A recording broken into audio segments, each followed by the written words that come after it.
ശാസ്ത്രീയ ഉപനിഷത്ത് പഠനം ക്ലാസ് 177. നമ്മളിപ്പം 53ാമത്തെ ഉപനിഷത്തായിട്ട് ഈശാവാസ്യോപനിഷത്താണ് നോക്കുന്നത്. അതിൻ്റെ 18ാമത്തെ മന്ത്രമാണ്. ഇതിൽ ബ്രഹ്മസാക്ഷാത്കാരം നേടുന്നവർ അഗ്നിയോട് സമ്മതം വാങ്ങണം എന്ന് പറയുകയാണ്. അഗ്നിയുടെ സമ്മതം ഉണ്ടെങ്കിൽ മാത്രമേ നമുക്ക് ബ്രഹ്മസാക്ഷാത്കാരം കിട്ടുകയുള്ളൂ. ഇപ്പം എന്താണ് പറയുന്നതെന്ന് നോക്കാം.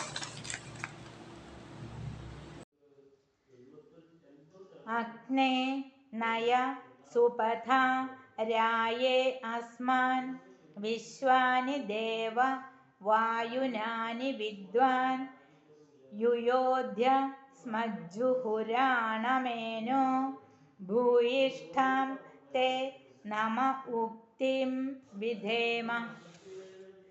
ഇത്രയും ചെയ്ത ശേഷം അഗ്നിയെ ഇപ്രകാരം ധ്യാനിക്കണം. അല്ലയോ അഗ്നിദേവ, ഞാനിപ്പോൾ ആ പരമേശ്വര സന്നിധിയിലെത്തി. ഇനി അവിടെ കഴിയുവാൻ ആഗ്രഹിക്കുന്നു. എൻ്റെ കർമ്മങ്ങളെ അറിയുന്ന അങ്ങ് എന്നെ എത്രയും വേഗം അവിടേക്ക് എത്തിച്ചാലും എന്തെങ്കിലും കർമ്മം ബാക്കിയുണ്ടെങ്കിൽ അങ്ങ് എന്നെ അതിൽ നിന്നും മുക്തനാക്കിയാലും. ഹരിം.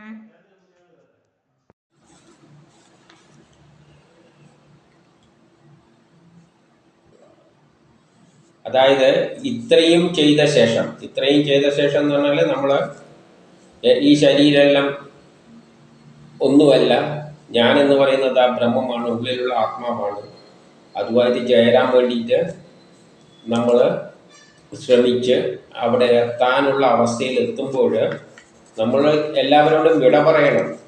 കാരണം ബ്രഹ്മസാക്ഷാത്കാരത്തിന് ആത്മീയതയിലേക്ക് തിരിയുന്നവർ, സന്യാസത്തിലേക്ക് തിരിയുന്നവർ ബന്ധുക്കളെയെല്ലാം വിളിച്ചിട്ട് ഞാനിതാ പോവുകയാണ്, ഇനി നിങ്ങളുമായിട്ട് ഒരു ബന്ധമൊന്നുമില്ല, എൻ്റെ ജീവിതകാലം തീർന്ന് എനിക്ക് പോയി ബ്രഹ്മസാക്ഷാത്കാരം ലഭിക്കേണ്ട സമയമായി. അവർക്ക് എല്ലാവരോടും സമ്മതം വാങ്ങിയിട്ട് വേണം പോകാൻ. കാരണം സമ്മതം വാങ്ങിയിട്ട് പോകാന്ന് പറഞ്ഞാൽ കർമ്മം തീർന്നാലേ പോകാൻ പറ്റുള്ളൂ. കർമ്മം ബാക്കിയുള്ളവരെ ബാക്കി ചെയ്യാനുണ്ട്, അതും ചെയ്തിട്ട് പോയാൽ മതി എന്ന് പറയില്ല. അതുപോലെ എല്ലാവരുടെയും സമ്മതം വാങ്ങിയിട്ട് പോകുമ്പോൾ വേറെ ഒരാളോടും കൂടി സമ്മതം ചോദിക്കണം. അതാരാണ്? അഗ്നിയാണ്. അതുകൊണ്ടാണ് ഇത്രയും ചെയ്ത ശേഷം അഗ്നിയെ ഇപ്രകാരം ധ്യാനിക്കണം. അഗ്നിയെ ധ്യാനിക്കണം. കാരണം നമ്മളുടെ എല്ലാ കർമ്മവും ആരുമായിട്ട് ബന്ധപ്പെട്ടാണ് കിടക്കുന്നത്? അഗ്നിയാണ്. നമ്മൾ ചുണ്ട് ചലിപ്പിക്കുന്നുണ്ടെങ്കിൽ പോലും അഗ്നി ഉണ്ടെങ്കിലേ നിലയിലേക്ക് പറ്റുകയുള്ളൂ. നമ്മളെ ശരീരത്തിൻ്റെ ചൂട് പോയി കഴിഞ്ഞാൽ പിന്നെ നമ്മൾ മരിച്ചു. അപ്പം നമ്മൾ നിലനിർത്തിയത് അഗ്നിയാണ്. ഇത്ര കാലം നമ്മളെ കൂടെ നിന്ന് നമ്മളെ കർമ്മത്തിലെല്ലാം പങ്കെടുത്ത ഏറ്റവും വലിയ കൂട്ടുകാരനാണ് അഗ്നി. അപ്പം അഗ്നിയോടും വിട പറയണം, അഗ്നിയുടെ സമ്മതവും വാങ്ങണം. അല്ലയോ അഗ്നിദേവ, ഞാനിപ്പോൾ ആ പരമേശ്വരന സന്നിധിയിലെത്തി.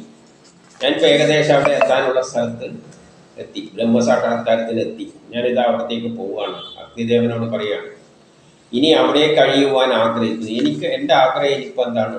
അവിടെ പോയിട്ട് ബ്രഹ്മത്തിൽ പോയി ലയിക്കണം. ഇനി എനിക്ക് ജനിക്കുകയും വേണ്ട, ഒരു കർമ്മവും ചെയ്യേണ്ട. അതുകൊണ്ട് അഗ്നിയുടെ സഹായവും ആവശ്യമില്ല. എൻ്റെ കർമ്മങ്ങളെ അറിയുന്ന അങ്ങ് എന്നെ എത്രയും വേഗം അവിടെ എത്തിച്ചാൽ. അപ്പം എൻ്റെ കർമ്മമെല്ലാം അറിയുന്ന ആർക്കാണ്? അഗ്നിക്കാണ്. കാരണം നമ്മളെല്ലാ കർമ്മങ്ങളും ചെയ്യുന്നത് അഗ്നിയുടെ സഹായത്താലാണ്. അഗ്നി ഇല്ലാതെ നമുക്കൊരു കർമ്മവും ചെയ്യാൻ പറ്റില്ല. അപ്പം നമ്മളെ ഏറ്റവും കൂടുതൽ അറിയുന്നത് ആർക്കാണ്? അഗ്നിക്കാണ്. അഗ്നിക്കാണ് അറിയാം ഇനി നമുക്ക് എന്തെല്ലാം കർമ്മങ്ങൾ ബാക്കിയുള്ളത് നല്ല അഗ്നിക്കറിയാം.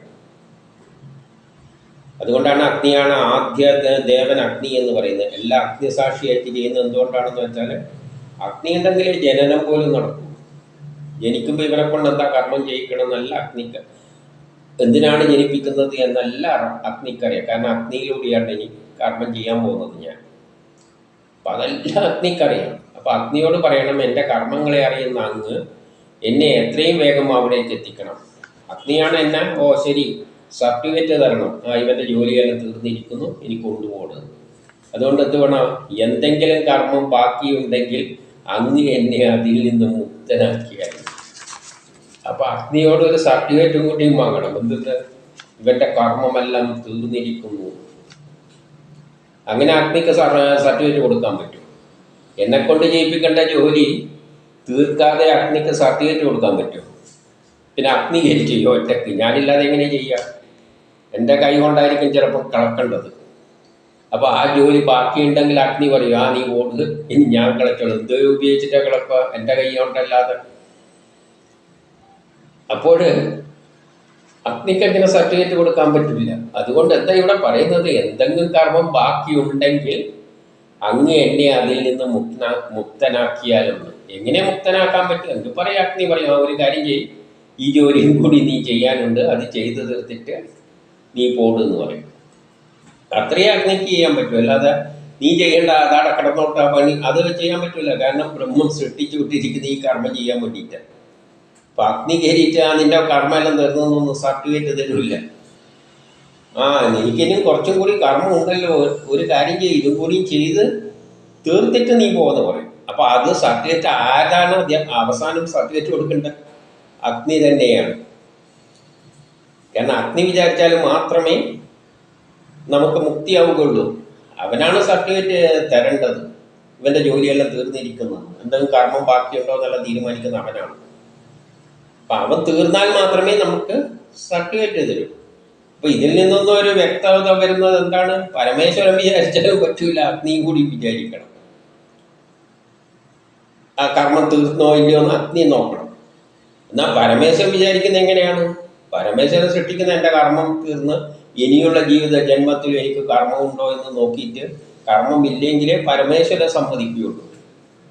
ചുരുക്കത്തിൽ നമ്മളെ കർമ്മം 100% തീർന്ന് ഇനിയുള്ള ജന്മത്തിലും കർമ്മമൊന്നും ചെയ്യാനില്ല എന്നുള്ളവർക്ക് മാത്രമേ ബ്രഹ്മസാക്ഷാത്കാരം വിധിച്ചിട്ടുള്ളൂ. അല്ലാതെ നമ്മൾ ആത്മീയ പ്രഭാഷകർ പറയുന്ന പോലെ ജീവിതത്തിൻ്റെ ലക്ഷ്യം ബ്രഹ്മസാക്ഷാത്കാരമാണ്, ഇങ്ങോട്ട് പോരി എന്ന് പറഞ്ഞു കഴിഞ്ഞാൽ അവർ പോലും ബ്രഹ്മസാക്ഷാത്കാരത്തിന് ശ്രമിക്കുന്നില്ല. അവരും അവിടെ ഇരുന്ന് എല്ലാവരെയും വിളിച്ച് പ്രഭാഷണം നടത്തിക്കൊണ്ടിരിക്കുകയാണ്. അല്ലാതെ ഈ ശരീരത്തിൽ ഒരു അർത്ഥമില്ല എന്നെല്ലാം പറഞ്ഞ് ശരീരമെല്ലാം കളഞ്ഞ് ഉടുതുണി അടക്കം കളഞ്ഞിട്ട് ബന്ധുക്കളെല്ലാം ഉപേക്ഷിച്ചിട്ട് അവർ പോകുന്നില്ല. ഇത് അവിടെ കിടന്നിട്ട് എല്ലാവരോടും ഇതാന്ന് പറയാന്നല്ലാതെ, അത് ഉപനിഷത്ത് തന്നെ പറയുന്നുണ്ട്, ഈ ബ്രഹ്മം എന്നൊന്നും ഇവരോടൊന്നും പറയാനൊന്നും പാടില്ല. അതിന് അർഹതയുള്ളവരുണ്ട്, ജോലി കർമ്മം തീർന്നവരുണ്ട്. അവര് അല്ലെങ്കിൽ തന്നെ ആരും പറയാതെ തന്നെ അങ്ങോട്ടേക്ക് പോയിക്കോളും. കാരണം എല്ലാവർക്കും കൊണ്ട് കർമ്മം ചെയ്യിപ്പിക്കുന്നത് എങ്ങനെയാണ്? ഞാനൊന്നൊരു ചിന്തയുണ്ടാക്കിയിട്ട് ഒരാഗ്രഹം ഉണ്ടാക്കും, അപ്പം നമ്മൾ അതിൻ്റെ പിന്നാലെ പോകും.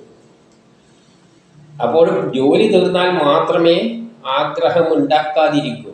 അപ്പോൾ മാത്രമേ നമ്മളെ മനസ്സിൽ ഒരാഗ്രഹം ഉണ്ടാവില്ല. അപ്പോൾ ഒരു വിരക്തി വരും.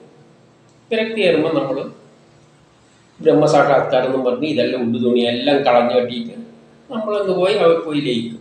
അവർക്കേ അത് നടക്കുകയുള്ളൂ. അതാണ് ഈ പറഞ്ഞതിൻ്റെ അർത്ഥം. അഗ്നി സർട്ടിഫൈ ചെയ്യണം, ഇനി ഒരു കർമ്മവും ഇല്ല. അപ്പം കർമ്മയില്ലാത്തവന് മാത്രമേ ഇത് പറഞ്ഞിട്ടുള്ളൂ. എന്തെന്ന്? ആത്മീയം തന്നെ.